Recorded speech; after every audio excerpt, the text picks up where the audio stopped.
sambil mengamini doa-doa kita, betul?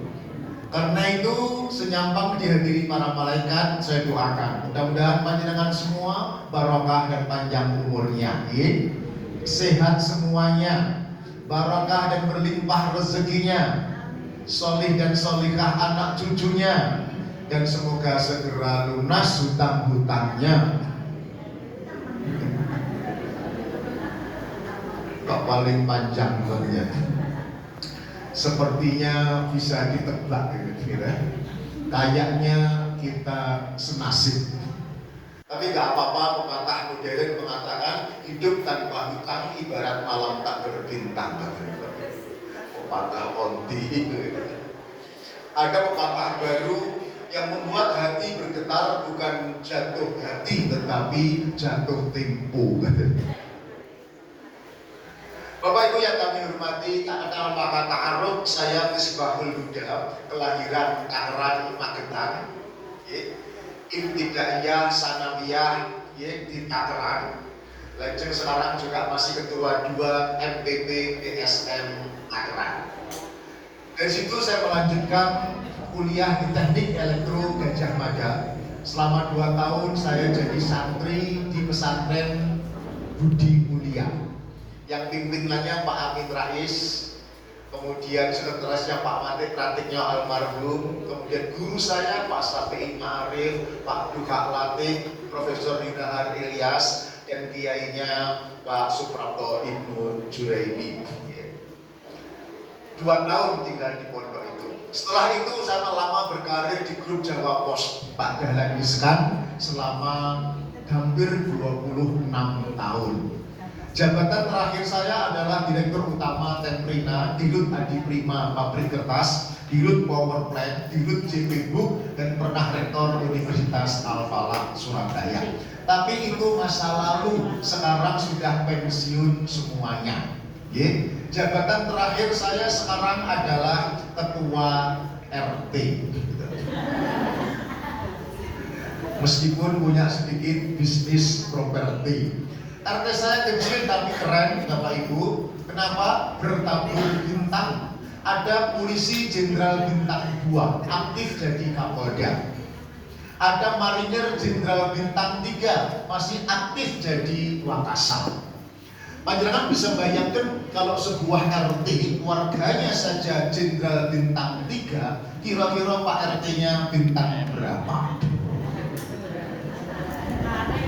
Betul, bintang 7 alias mumet ya, alias pusing. Keluarga, alhamdulillah ibu bapak saya dikaruniai sugih anak, sugih putu. Anak saya 6, cucu saya 11. Ibu-ibu pada visi-visi gitu, sambil terasa di saya. Hari ini anaknya 6 gak repotan. Teorinya memang begitu, tapi ternyata prakteknya tidak sama. Ibu-ibu muda, prakteknya anak 6 itu lebih enteng ketimbang 2. Karena kakaknya bisa ngomong adiknya, betul? Kalau nggak percaya, silahkan dicoba dulu. Jangan protes sebelum mencoba. Apakah Anda melihat wajah saya wajah yang stres kakean anak? Enggak toh? Alhamdulillah anak 6 jadi orang semua. Enggak ada yang jadi orang-orangan, enggak ada yang jadi beban. Yang pertama arsitek IPS S1 S2 lulus kumlaut, menguasai 4 bahasa asing, Inggris, Perancis, Jepang, dan bahasa Arab. Yang kedua ITB Teknik Mesin. Yang ketiga langganan pemenang Olimpiade. SMP LKI LIPI juara 1 nasional. SMA Olimpiade Sains Nasional program komputer dapat medali perak. Lalu dapat beasiswa di Turki. Ketika di Turki saya pesen, nah mumpung kuliah di Turki, buat sekalian cari istri di Turki. Di sana kan cantik-cantik, hidungnya panjang-panjang, kira-kira gitu ya. Sekaligus memperbaiki keturunan, gitu ya. Alhamdulillah gagal, ya. Dapat istri anak Betawi yang pernah kuliah di Turki. Ya serapa pokoknya mampu Turki. 4 Farmasi UNER Apoteker, 5 Telkom University, 6 Teknik Biomedik FSD UNER. Alhamdulillah sudah rampung dan sekarang tinggal merampungkan sisa hidup agar Yuwono Mulyo. Baik, Bapak Ibu, matur nuwun, kesempatan pagi hari ini saya ingin tidak ceramah, ya, karena saya bukan lulusan pesantren atau IAIN, saya lulusan teknik elektro, jurusan teknologi dakwah. Jadi waktu angel jurusan yang satu. Saya pengen sharing, berbagi tentang bagaimana menghadapi kehidupan ini dengan judul trilogi keajaiban perubahan, yaitu berilmu, beramal, dan bertakwa. Baik, saya mulai. Bapak Ibu, dunia ini terus berubah. Maka pesan Muharram ini kita juga harus melakukan perubahan atau transformasi. Bahasa asingnya adalah the world is changing. Dunia telah berubah. Para akademisi merumuskan perubahannya berkarakter VUCA. Pernah dengar? V, volatile, U, uncertainty, C, complexity, A, ambigu. Apa itu? Nek basa paron ruwet pol. Gampang toh? Ruwet pakai. Untuk menghadapi situasi ini, Ibu, gak cukup hanya cerdas intelektual, gak cukup hanya matang emosional, gak cukup kaya secara material, tetapi harus kokoh spiritual. Harus kokoh spiritual. Baik, saya teruskan. Kenapa kita harus memperbaiki tadi? Karena pilihannya tidak banyak.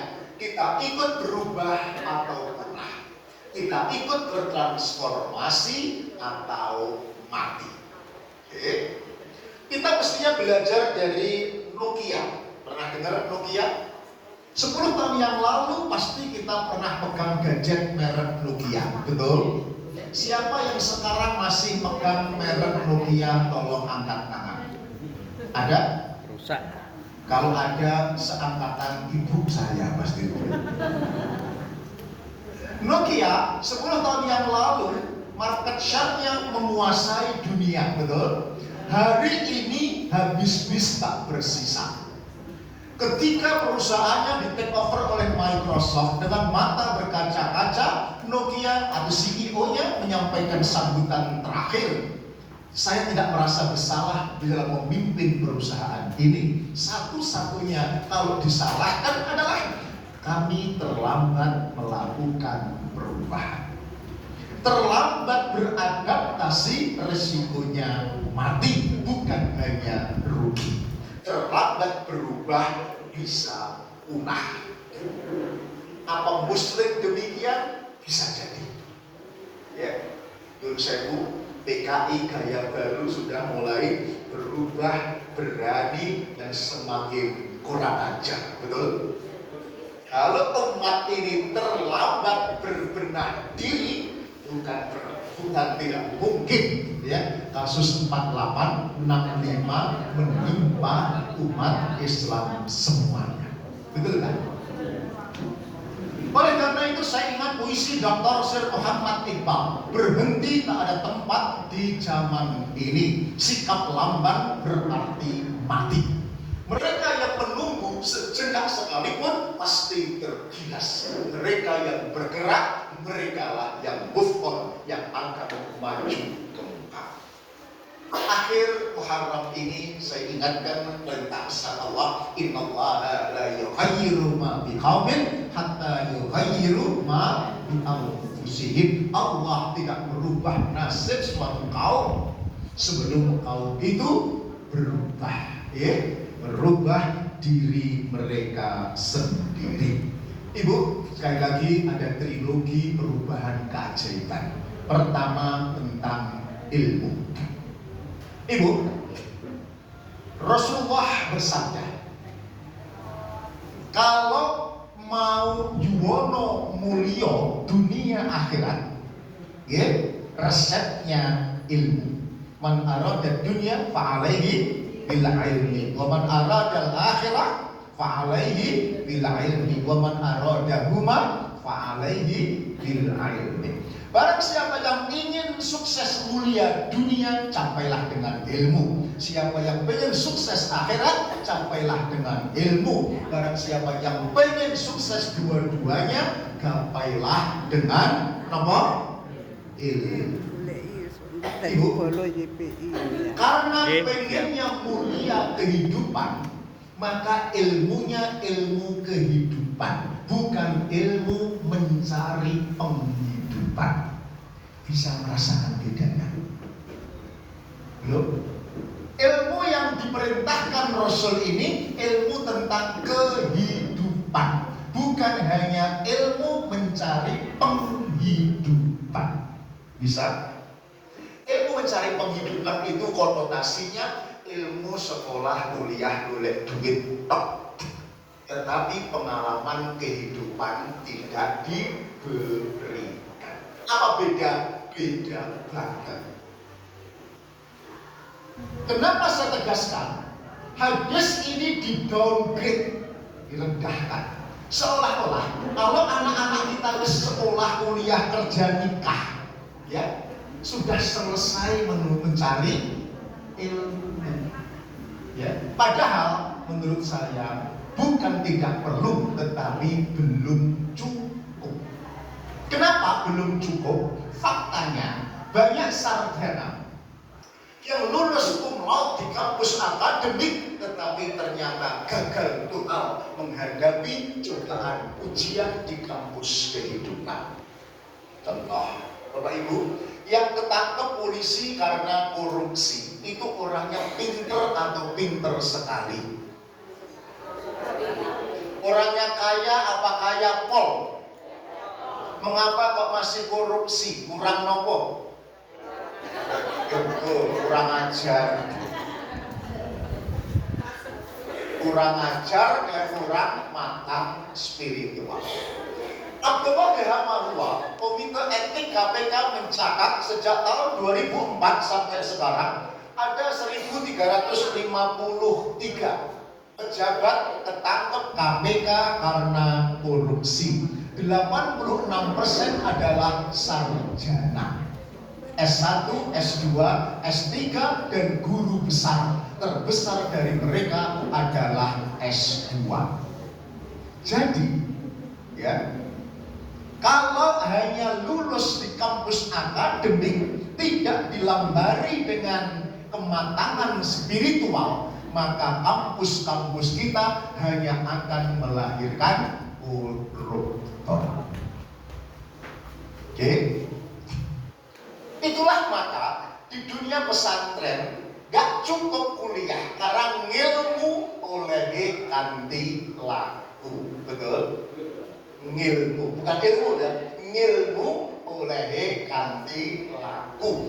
Ilmu kehidupan itu how to do, nek kuliah itu how to know.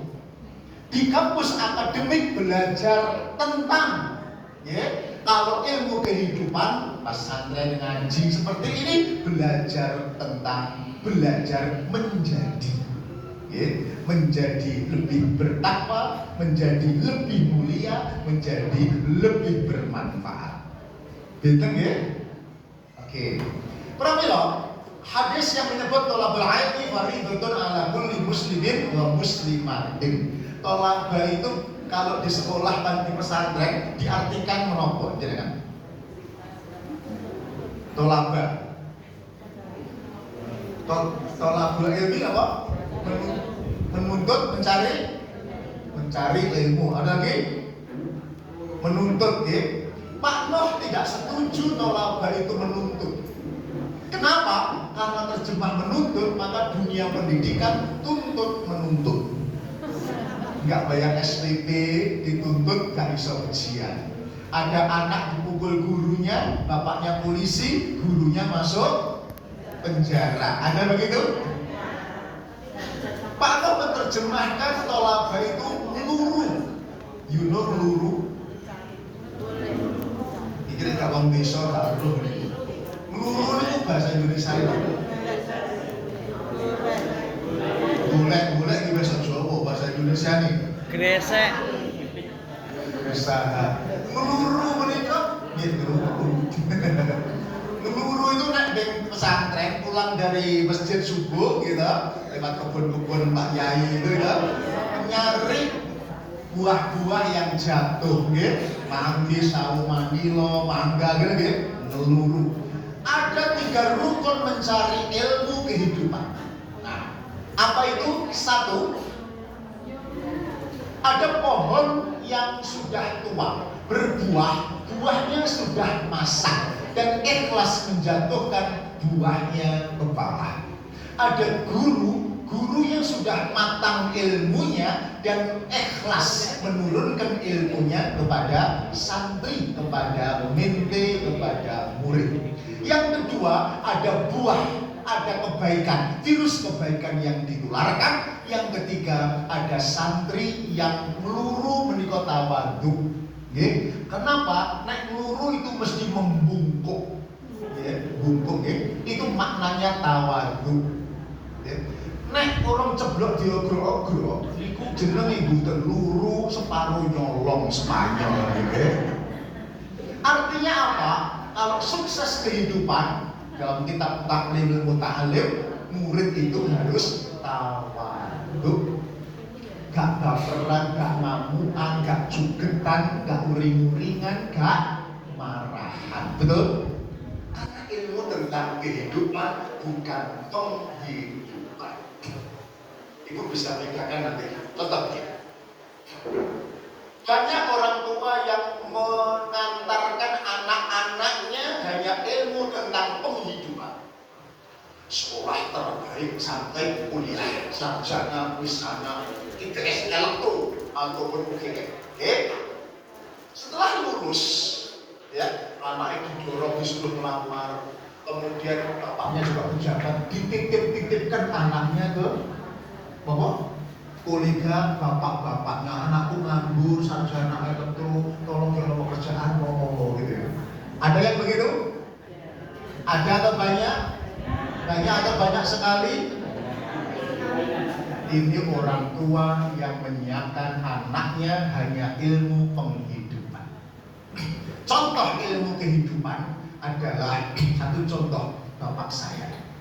Ketika saya UGM, berani atau nekat menikah umur 2 minggu, ya pengangguran.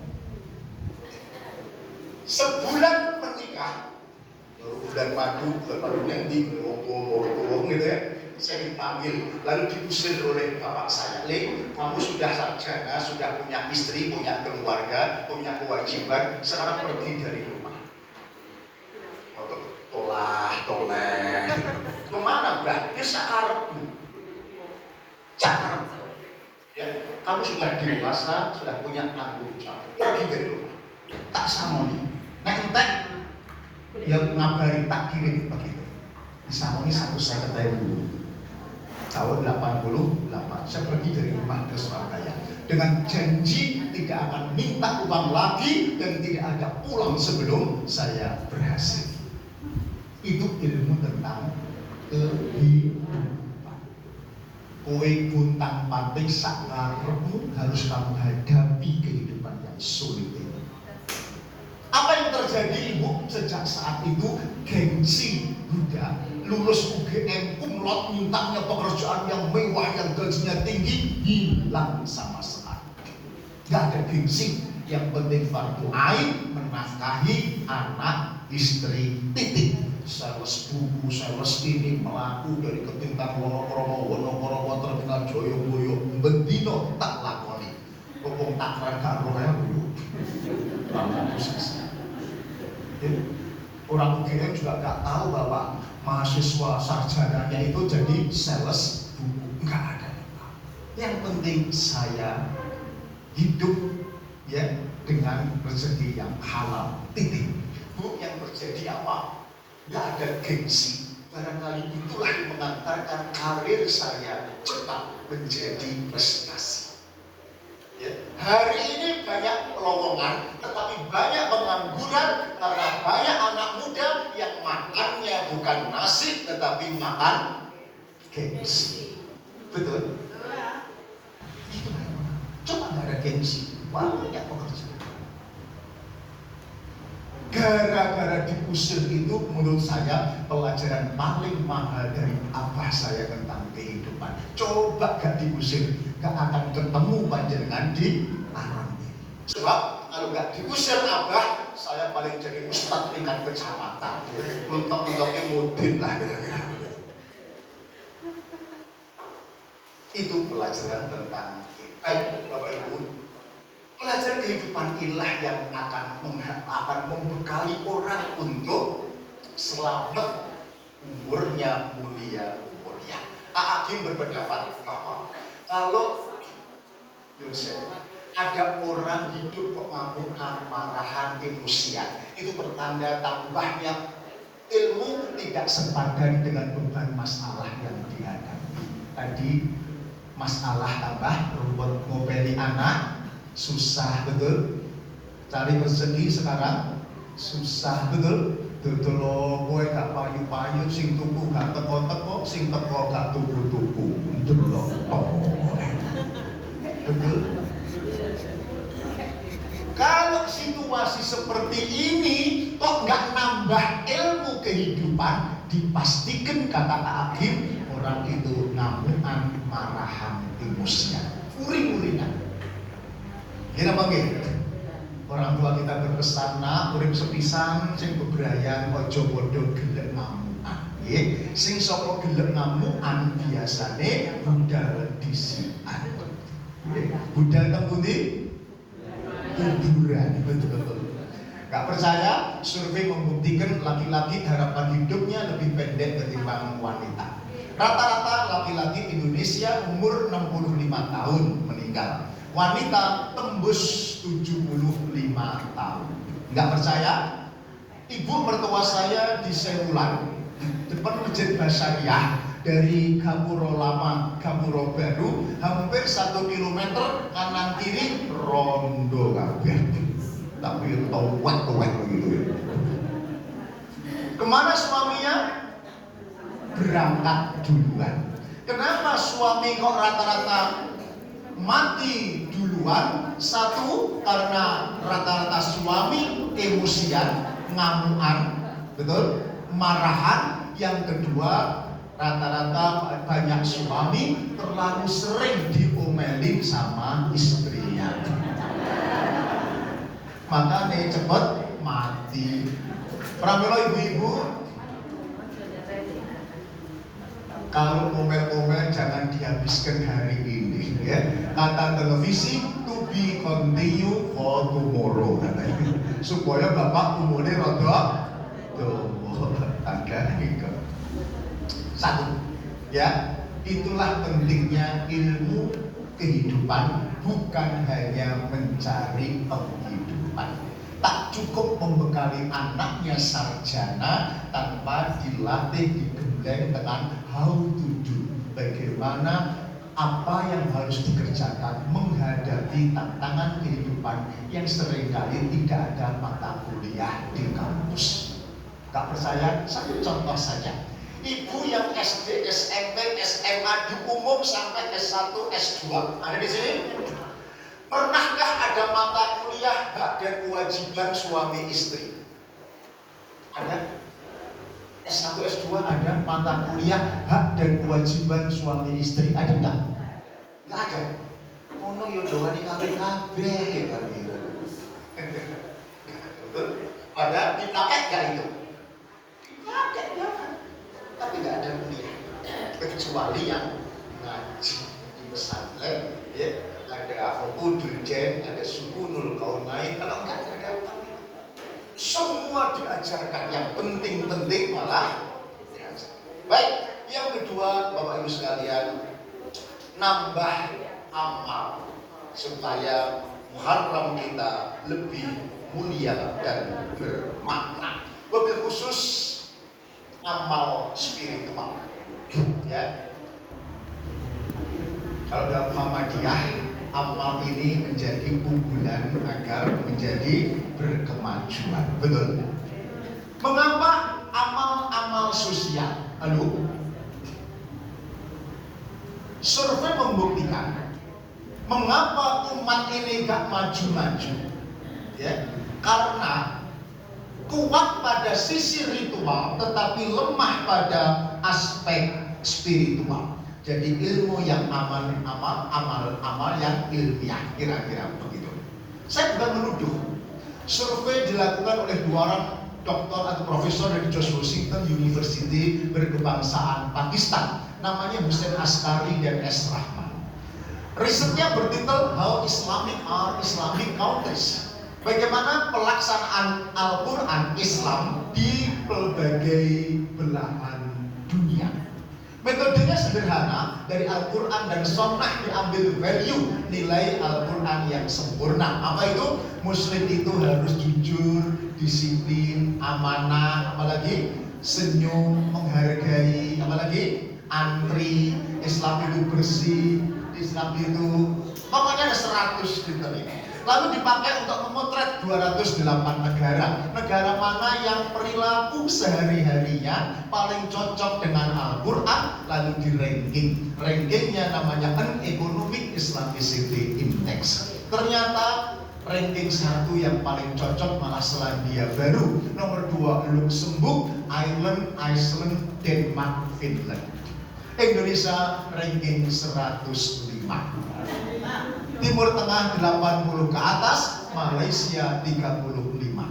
Kesimpulannya, Muslim sedunia lebih suka dengan semarak ibadah ritual untuk kepuasan individual, tetapi kering dan kosong dengan aspek spiritual untuk kemaslahatan sosial, untuk kerja-kerja yang profesional. Contoh, umroh haji ritual. Untuk haji antri 30 tahun dihenteni, betul? Untuk umroh saben tahun dilakoni. Jutaan orang Indonesia pulang umroh, pulang haji, tapi negeri ini tak pernah sepi dari kasus korupsi. Di departemen, jangan saya ngomong lah ya, saya. Ya, faktanya kan begitu. Ritualnya oke, spiritualnya belum oke.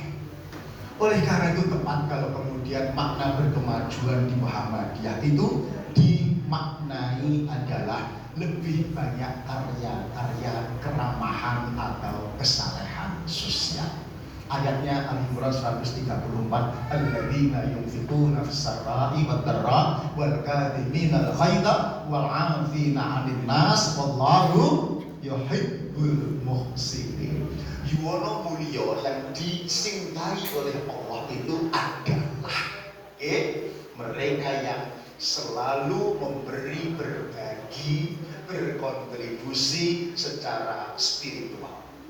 Spirit Islam dalam kehidupan bukan hanya spirit Islam dalam penyembahan atau pengabdian. Apa itu? Memberi, berbagi dalam keadaan lapang maupun sempit. Ketika ekonomi lagi baik-baik saja, ya memberi dengan infak, sedekah, wakaf, ada lazismu dan lain sebagainya. Oke? Ketika ekonomi sulit seperti sekarang ini, yaitu mau sing tuku gak teko-teko, sing teko gak tuku-tuku, maka jangan pernah berhenti untuk berbuat baik. Gunung tak harus serba tinggi, yang penting ada dewanya. Sungai tak harus serba dalam, yang penting ada naganya. Hutan tak harus serba lebat, yang penting ada harimaunya. Manusia hidup tak harus serba hebat, yang penting ada manfaatnya. Ada prestasi dan prasastinya. Setuju? Kalau ekonomi lagi sulit, memberi dengan sing aruhan, sing awehan, sing loman, sing entengan tulung kalian. Betul? Memberi dengan bantuan tulung liyan. Almarhum Bapak Muslim, bapak saya berpesan nih, besok nanti wae yang pengen mulia urip, selamat uripmu, sing enang-enang tulung liyan ya nak, ojo perhitungan. You know perhitungan? Ojo ngarep balasan. Kalau orang lain yang mau bantu kok nggak ngerti balas budi, nggak usah ngarep. Nah Allah gak sari. Allah akan menggerakkan tangannya orang lain untuk menolong kamu. Bu, tetangga milenial sekarang macam-macam, betul? Ono tonggo cedak, diteri jajan sak piring. Wis gak matur nuwun, piringnya malah gak dibalik-balik. Wonten ngeten niku. Tiangnya gitu ki. Ya Allah. Kalau orang lain gak ada nolong kamu, gak usah ngarep. Nah Allah gak sari. Allah akan menggerakkan tangannya orang lain untuk menolong anak cucumu. Yakin? Sing buri kok gak mati yakin ngono gitu. Yakin? Yakin kalau dihadiri jenengan nanti dia guyon-guyon. Ternyata ini janji Allah bukan janji bapak saya. Wa amman aqta wattaqa wa saddaqa bil husna fasayassiruhu lil yusra. Maka barang siapa yang aqta gelem memberi berbagi lung tinulung karena takwa, bukan karena siapa atau ngarep apa-apa. Kedua, yakin membenarkan akan adanya balasan dari Allah, maka fasayassiruhu lil yusra. Balasan Allah itu bukan berupa uang atau barang, tetapi sak tekliweri uripmu akan dimudahkan oleh Allah Subhanahu wa ta'ala. Yakin? Bu, ngapunten, kadang-kadang gaji suami gak seberapa, tetapi bilalah istrinya itu sholihah, qanaah, nerima. Persis seperti ibu-ibu yang ada di sini ini kan, wajahnya kan wajah qanaah, neriman. Diparingi blonjo 50.000 sedina, lan legane gak karu-karuan. Tangan suami diciumi bolak-balik. Maksudnya ditunggali kok 50 ton. Niku neriman nopo ceromohan para bapak. Dia pintu sithik lah. Kadang ayah gaji gak seberapa, tetapi anaknya pinter-pinter, gak ganyang, gak sakit-sakitan, ya. Apalan Quran gampang, sekolah gampang, kuliah gampang, kerjane gampang, jodone gampang. Sing burino gampang-gampang angel lho Bu. Ono muda karang taruna ganteng gede gagah dhuwur gitu. HP-ne telu gak ono pulsane kabeh. Titele L5, liku-liku laki-laki yang gak laku-laku. Ada seperti itu? Artinya jodoh masih ganteng ternyata gampang-gampang susah. Ibu, saya praktekkan pesan almarhum bapak saya semampu saya. Ada orang datang minta nasihat tak nasihati, ada orang minta tolong tak tulungi, ada orang utang ya tak utangi, nggak punya uang ya tak semayangi. Enteng-entengan mawon. Alhamdulillah hidup saya terasa dimudahkan oleh Allah Subhanahu wa ta'ala. Anak nom alhamdulillah wis payu kabeh sold out. Wis laku. Sak ono-ono wis duwe omah dhewe-dhewe, ya. Di rumah tinggal berdua sama istri. Ya. Karena nganggur berdua, dianggap saya punya waktu, punya ilmu, punya pengalaman, ya. Kok iman-iman bocah itu. Nek tengok-tengok nang omah makan turu malah bencek di bojone iki, sumpek dalam itu. Akhirnya saya diamanahi, direstui oleh PSM maupun oleh sebuah partai untuk ya ditugasi diamanahi caleg DPR RI Kesenangan. Partai apa nggak boleh ngomong rahasia, ya. Kalau ngomong namanya kampanye, ya. Karena saya kan kesini bukan kampanye, hanya minta doa restu, ya. Doa itu doa, restu itu arep beres gak tau ketu, gitu. Ya. Mohon doanya saja. Mudah-mudahan amanah Ibu, kenapa saya ke sana? Ditanya banyak orang, ini sudah anak istri selesai, ekonomi selesai, karirmu selesai. Kan sudah merangkap 5 direktur utama. Mau kemana lagi? Iya. Ekonomi anak selesai, urusan dengan Allah belum selesai. Maksudnya, antum tahu, PKI itu sudah menduduki 200 orang dari 570 DPR RI. Pak Din Samsudin pernah dengar? Kajian Muhammadiyah mengatakan 115 undang-undang itu sudah menyimpang dari konstitusi. Pernah dengar? Menyimpang dari UUD 45. Mau tambah berapa lagi? Kalau mohon maaf ya, kalau kemudian yang nyalak itu orang-orang yang gak baik-baik, yang kemudian dibeli oleh orang-orang kaya oligarki, sementara orang baik tidak didukung oleh panjenengan orang-orang baik, maka lengkaplah sudah mayoritas legislatif nanti PKI. Kalau enggak PKI, ditambah artis-artis yang enggak ngerti, Manuhara, Krisdayanti, apalagi Al-Reza Artamavia. Mohon maaf ya, saya bukan menghina. Kalau nggak bisa syair lagu, dia ahlinya. Ini DPR kan bukan syair lagu, betul. Membuat undang-undang. Pasti punya pengalaman lapangan, punya logika yang sistematik bagaimana konstitusi dirumuskan undang-undang ini agar menjadi pengarah yang sistemik untuk peraturan-peraturan perundangan di bawahnya. Begitu kan? Jadi kira-kira Manuhara pemiliso. Nah, betul. Bukan nggak boleh kompetensinya. Kata Rasulullah, kalau sebuah perkara diberikan kepada bukan ahlinya, maka pentadiris saat tunggu tanggal kehancurannya. Bu, mau nunggu hancur atau mau berubah dan berubah? Dan momentumnya sekarang ini tahun depan.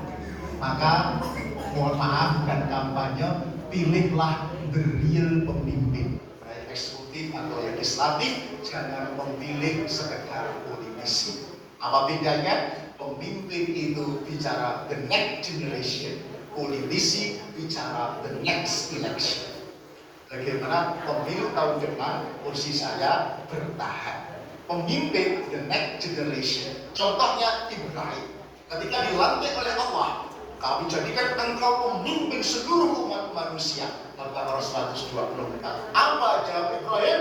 Wa min dzurriyyati, anak cucuku juga ya Allah. Itu pemimpin. Mikirnya anak utuh. The next generation, bukan the next election.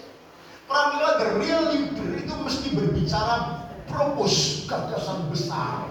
Tetapi politisi berbicara promis, janji-janji politik yang sering tidak ditepati. Hati-hati.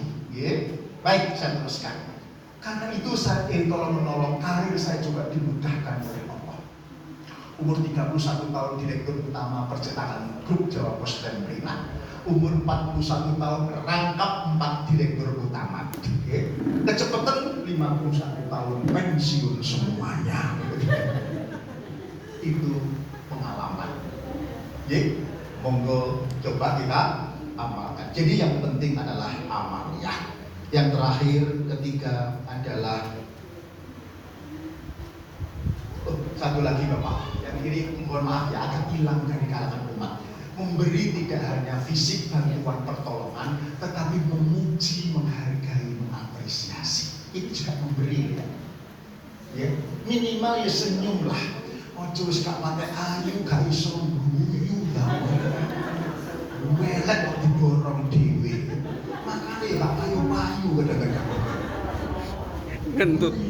Senyum, aruhan, awehan. Aruhan itu menyapa, memberi, mengapresiasi. Contoh Bu, ngapunten, ini penting karena banyak ditinggalkan oleh umat. Rasulullah selalu memuji istrinya, betul?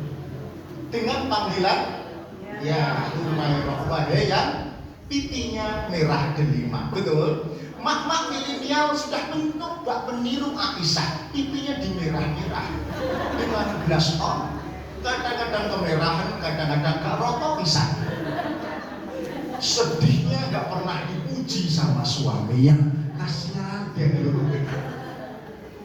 Wajib bapak teman saya itu istrinya jelas-jelas minta dipuji, mau undangan mantenan, pakai batik motif baru papa. Kalau pakai baju ini aku tambah langsing, nggak muter-muter di depan cermin begitu. Nah suaminya itu terlalu jujur dan polos. Walah mama, mereka gembrot, mau pakai model motif batik apapun harus gembrot. Istrinya ngambek bu, masuk kamar pintu dibanting, cedak, tengkurap, gagal kondangan. Suami ini nggak paham, istri wanita itu wis kadung tengkurap, angel di rumah gimana? Betul. Apa sih sulitnya memuji? Kalau mulut ini berat memuji, pakai isyarat, pakai jempol pokok, mama, gitu ya.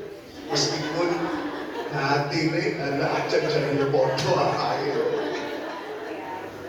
Percaya nggak?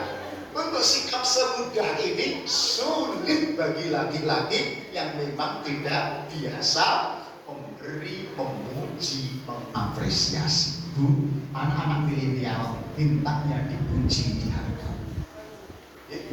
Karyawati Telkom gajinya 7 juta, banyak yang keluar. Kenapa? Pimpinannya ngamukan, marahan oleh mereka.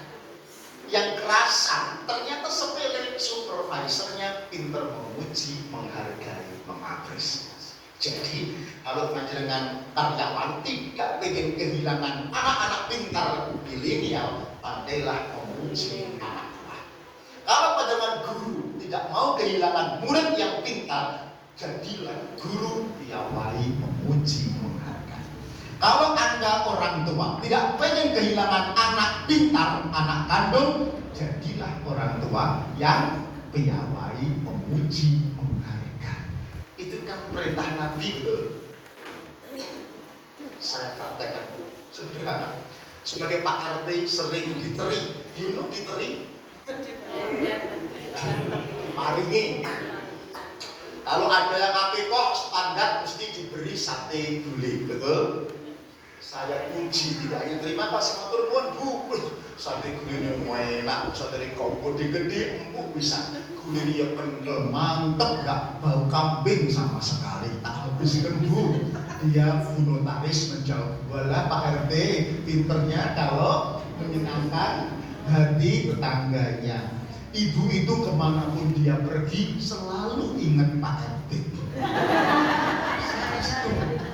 Dia pergi ke Lumajang saya dioleh-olehi pisang tando, pergi ke Malang dioleh-olehi jeruk sama tempe, ke Sarangan saya dibelikan pecel sama kerupuk. Remes nopo remes? Modalnya nopo? Ini satu warga. Coba kalau 55 warga ngeterin semua begitu. Anggaran Pak RT kan seberkurang. Itulah kata Allah, kata orang bule, giving is receiving. More you give, more you get. Memberi itu menerima. Semakin banyak engkau memberi, meski dengan senyuman, pujian dan apresiasi, semakin banyak engkau menerima. Ini baru 14 abad yang lalu Rasulullah, Allah sudah berfirman, hal jazaul ihsan illal ihsan. Tidak ada balasan kebaikan kecuali kebaikan. Nah, yang kita nggak sadar, kebaikan itu bukan dari yang dia, tetapi kebaikan itu dari Allah Ta'ala. Ini yang kurang yakin.